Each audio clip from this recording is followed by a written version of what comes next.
all for being here today. We are going to talk about stress. So I have a PowerPoint here. If you can see it, can everybody see it? Okay? Yes. Great. All right. Have you ever had what you thought was the perfect day and then something happens? Either your shoe breaks, a child upsets you, or something at home happens. What does this cause? It causes stress.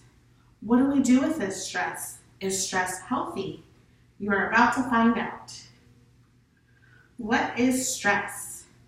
Stress is the mental, emotional, or physical tension caused by either external or internal factors. Next, stress is also negative. Some stress is negative, some stress is positive. And the next slide, we're going to find out. Stress can help you achieve your goals. In small amounts, stress does have its advantages. Stress can help you boost your memory. It can help boost your immune system, and it also triggers the flight or fight system. I know we have that a lot here in childcare when a child is on the playground and someone snatches their toy. Believe it or not, that causes stress in them because they're not thinking about, oh, maybe that child, the other child wants the toy. They shut down and they go into the fight system. That's stress. We have to get those children to breathe in order to get the oxygen to their brain so that their stress can be calmed. That way they don't enter the fight or flight system. They just say they then handle it naturally. Too much stress on the body can cause headaches, bad depression, and body aches. Now we're going to talk about the causes of stress. As I mentioned earlier, stress is caused by external and internal factors. Some of the external factors are major life changes, like a death in the family, work or school, financial problems, and children, family, like relationships that you have like with your significant other or with each other, and being too busy. If you've ever been too busy, you know eventually it can cause a lot of stress. Internal factors are pessimism, so like always feeling bad or you don't feel like you're good enough, and the inability to accept uncertainty and rigid thinking. As educators, this profession is always going to be stressful because things are not always going to go our way. The littlest things, if like a lesson plan doesn't go the right way, or if we see a child stress and we relate to the same situation, that could stress us out. For example, if a child has a family member that recently passed away, it could also affect us because then we go back to remember something that might have happened to us, say our mother passed away or our grandmother passed away. That can also stress us out. So we have to learn how to manage that stress because in order to help that child be stress-free, we have to be stress-free. It is also important to know stressors that can stress out a child.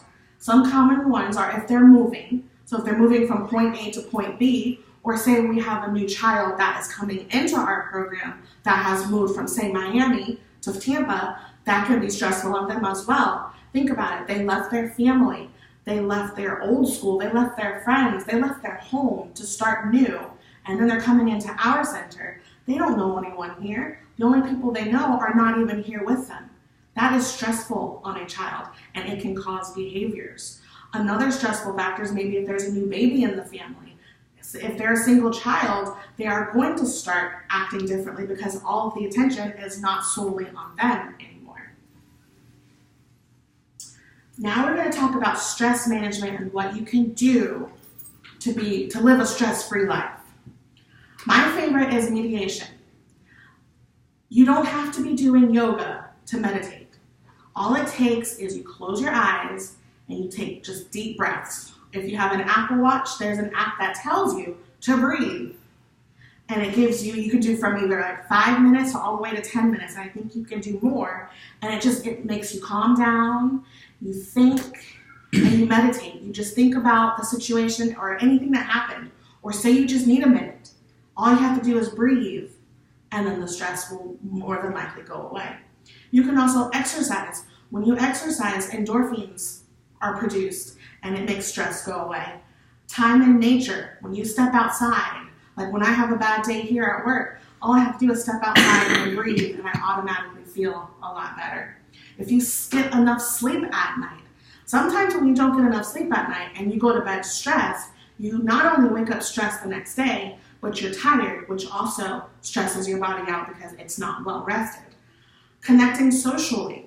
So talk to somebody. If you're stressed, talk to somebody. Maybe they can relate to it and they can give you tips and pointers on what helped them not be stressed.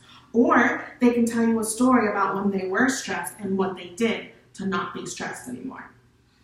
Eating well and making lists.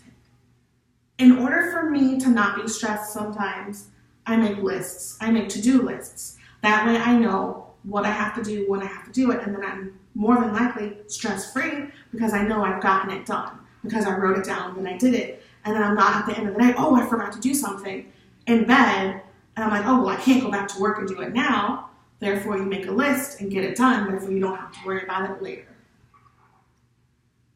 As educators, as we described earlier, it is important to help a child that is stressed out. That way they don't become more stressed.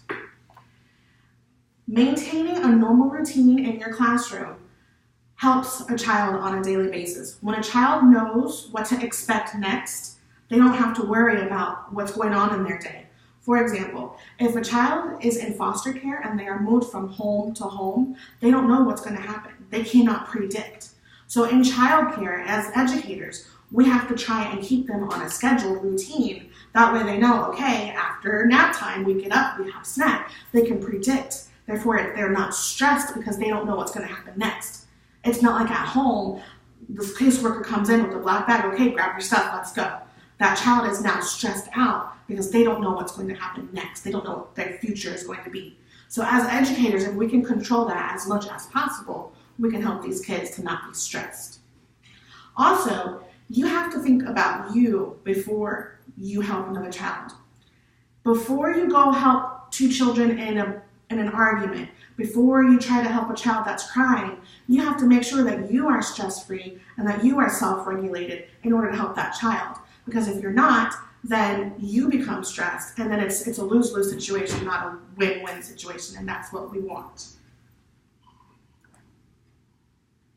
In conclusion, it is important to know what stress is, what causes stress, and how to manage it. And this is my reference page. Thank you.